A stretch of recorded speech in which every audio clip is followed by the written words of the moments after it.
It's been a long 8-year wait for one of the most popular strategy franchises to return, but Crusader Kings is back with the third instalment releasing on September 1st, 2020 for Steam.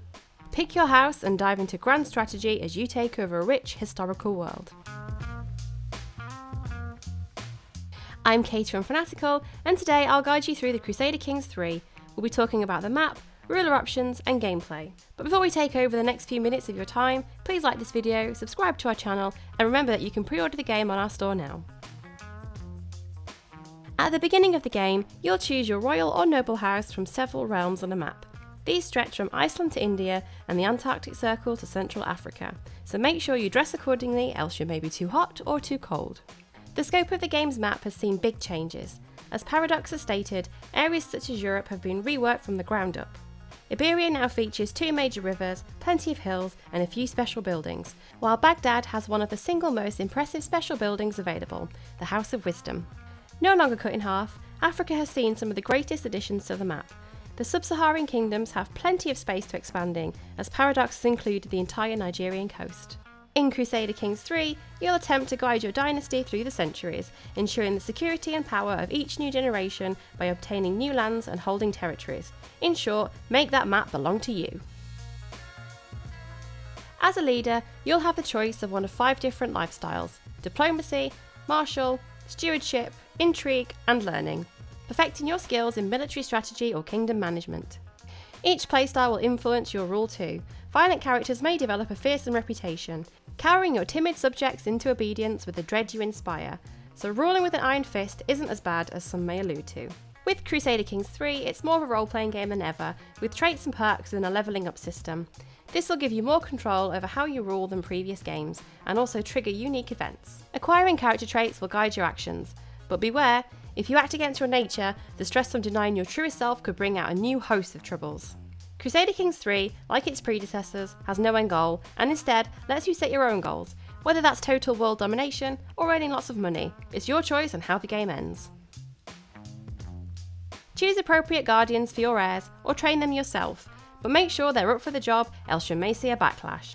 Legal heirs that aren't that good can be replaced if you wish to be a ruthless leader and choose power over the family. Dynasties will alter as an effect of decisions made and the state of the families and politics, with high drama around every corner, so expect plenty of bravery, romance, duplicity and greed in this medieval strategy game. You'll be dealing with knights, peasants, revolts, pilgrimages and even Viking raids during your campaign, as well as hundreds of events to engage with. Within the game, you may also see prominent members split off to form their own house. While this will be a part of your dynasty, it will grant more autonomy to grow your realm further, without the hassle of micromanagement. When it comes to warfare, you'll need to recruit man-at-arms units and powerful knights to supplement your royal levies. Research new technologies to increase the wealth and military might of your realm, and hire mercenaries and holy orders from your major wars. You'll also be able to supplement your income with ransom prisoners or raiding parties on neighbouring realms. Recruiting knights can be costly, though sometimes it's all about skill than numbers. You'll be able to train professional soldiers to become knights that will be up to 10 times as powerful as peasants in order to give you an advantage on the battlefield. Speaking of better equipment, some provinces may be protected, so you'll have to build an army to use catapults, trebuchets and more in order to break into castles and wall-surrounded cities.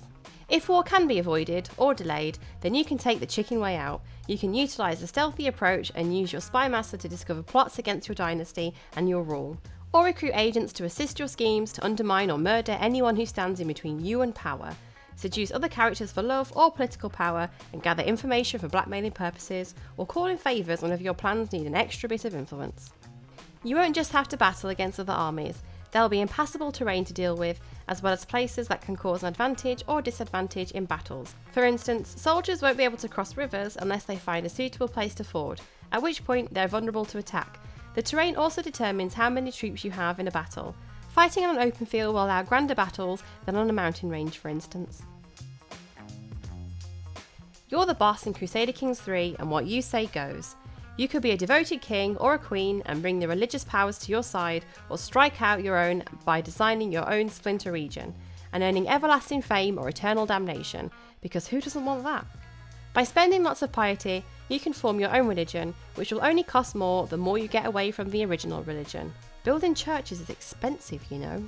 With your own religion, you can be like Henry VIII and make custom leadership position to rule as head. And you can even pick the beliefs that weigh in on subjects, such as the requirements to be a priest, but also how subjects view topics like homosexuality. There's been a lot of user interface work for the game. On the map, you will now see towns and churches displayed. This will allow you to manage your holdings quicker and easier if you want to dominate them.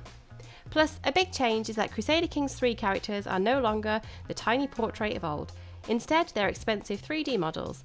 This will be placed in events. For example, if you get Cowardly Priest, you'll see them hiding in fear during a battle. These are also prominent in menus now, making menus more varied than ever before. With a new installment in the Crusader Kings series comes new features and mechanics, but there still existing features from Stronghold, Crusader Kings II and the original Crusader Kings that have made the journey. Crusader Kings III will feature Hearts of a Lion 4 style game rules that can turn on-off on supernatural content, so says Strategy Gamer. Not all features have made it in though. According to PC Gamer, the inventory system, merchant republics and nomad tribes will not be returning, so if you're a fan of these features then you may want to stick to Crusader Kings II. Thanks for watching our Crusader Kings III preview. Are you going to be getting the game on launch? Let us know in the comments below, and don't forget you can pre-order the game on our store. If you want to see more, then make sure you subscribe to our channel and like this video if you enjoyed it. Bye!